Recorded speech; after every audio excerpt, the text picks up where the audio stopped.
Hi guys, it's Lucy, and today I'm going to be doing my February/Black History Month wrap-up. So in the month of February, I read 4 books. All 4 of these were actually on my TBR for February, so, it's a good time.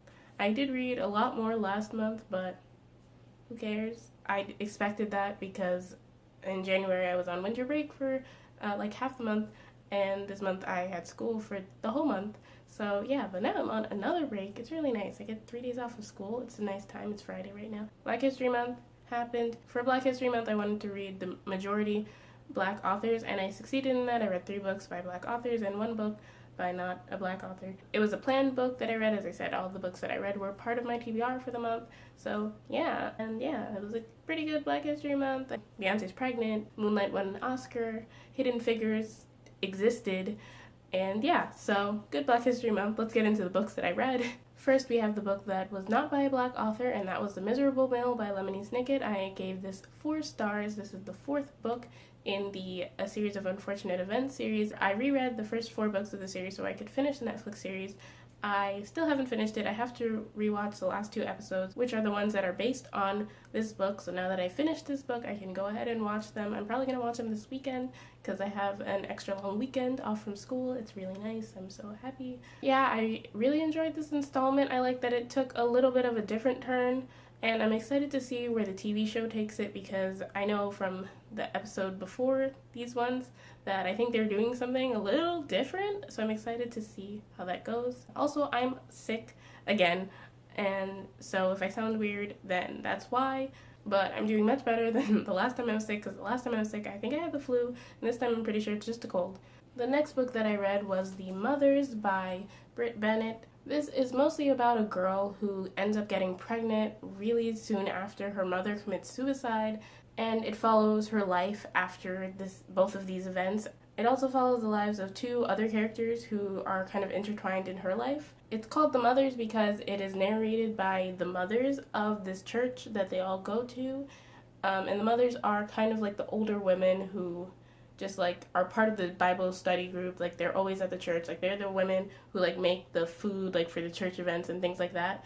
And it's narrated by them, and it's kind of from their point of view of the events. They're also kind of omniscient, but like only sometimes, which was a little weird, but I really, really like that aspect of this book. And I really, really like this book. I love this book. I gave it 4.5 stars. It was so, so good. All the main characters are Black, and most of the side characters are Black. The author is Black, so it is own voices. And I don't know, I really liked it. It felt like a book that was about Black people, but not about being Black, if that makes sense. Like, it's not about, like, the struggles of, like, whatever. It's just, like, these people are Black, and this is their lives, and, like, their lives are affected by being Black, obviously, because that's how life is. You're affected by, like, what race you are, like, what your beliefs are, all that stuff. And yeah, I really like this book. I recommend it to anyone. The writing is done really well. This is Brit Bennett's debut novel, so if you enjoy good writing, I recommend it for that as well, and I can't recommend it enough. I think I am going to do a full spoiler-free review of this.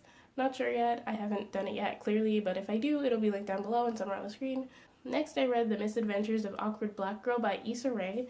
This is basically Issa Rae's memoir. If you don't know, Issa Rae wrote and produced and starred in a very popular web series called called The Misadventures of Awkward Black Girl, hence the title of this book, and that's kind of where she got her fame. And she's also now starring, writing, and producing in a show called Insecure, which is basically in the same vein as Awkward Black Girl, and it's on HBO. I have not seen either of these things, which kind of, I think, colored my reading of this book, because all I know about Issa Rae is that she did those things, and like I've seen a little bit of her on Twitter, but I don't know her work that well, and I think that has to do with why I didn't love it as much as I wanted to.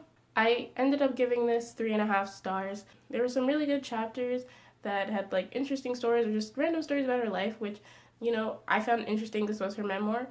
And then there were some other chapters where I wasn't sure where she was going, or like they started off really strangely, and I think it has to do with me not being used to her sense of humor. But there were some funny parts and some parts that just missed the mark for me, so that's where 3.5 stars came from. If you care about Issa Rae, then I do recommend this. you probably read it anyway. I am more inclined to watch Misadventures of Awkward Black Girl and Insecure. My friends have been trying to get me to watch Insecure for so long now, ever since it came out, but I have so many shows that I need to watch. Like, I'm still in the middle of watching a series of Unfortunate Events, so we'll see whenever I get to that. The last book that I read in the month of February was The Sun Is Also a Star by Nicola Yoon. This book has been all over the booktubes ever since it came out, which was, I think, like 2 months ago. This was December 2016 book of the month, so... And I think it has every right to be so popular on BookTube. It's on the New York Times bestseller list. It's really, really, really good. I loved it. This is a YA contemporary romance that takes place over the course of one day, and it's from mostly a dual perspective of one character who is a girl named Natasha, who is an undocumented Jamaican immigrant who's about to be deported that day, and then another person who is a boy named Daniel, who is the son of Korean immigrants, and he is on his way to his Yale interview when he crosses paths with Natasha, who is on her way to try and get her family not deported, and they meet and things happen. Overall, I really, really enjoyed this book. I had such a great time reading it. In addition to the dual perspective, which are the main ways of telling the story, there are interjections of extra chapters from random side characters, and you get to see their point of view of certain events, and then like little stories and like kind of Wikipedia articles, but like more fun. Like interjections of things, and they just made the book all the more interesting. And I love the romance between Natasha and Daniel. Obviously it's there, it's contemporary romance, it's two main characters, that's what you expect. It can be kind of seen as insta-love, but it's done in such a way that it doesn't feel that way. And they were just so adorable. I was invested in both their characters and everything that happened to them, and it was just so great. I loved that there was kind of discussion about like different immigrant experiences, because Daniel's like a second generation Korean American, which, as I said, means that his parents were born in another country and then immigrated here, but he was born in America. And I related to that because I am also a second generation American, and then Natasha is an undocumented immigrant who came to America when she was very young, and she grew up here. And so like you have those different kind of immigrant experiences. There was one little issue that I thought was kind of strange. It was whenever Daniel's parents were talking, their accents were kind of written out, which I thought was strange when they would speak in Korean and then Daniel would like clearly be translating, but like his translation would have their accents. So I thought that was weird because that's not how people think. I don't know what that means, but I just thought it was strange and I noticed it.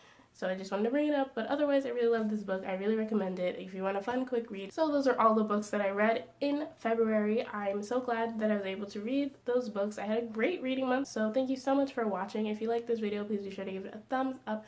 If you have any opinions about any of the books that I talked about in this video, leave a comment down below. And also tell me what your favorite book was that you read this month. Mine would have to be The Sun Is Also a Star, just because it was so cute. So tell me yours down below. And if you haven't already, please be sure to subscribe to my channel because I make more videos where I talk about books. Again, thank you so much for watching. I'll see you in my next video. Bye!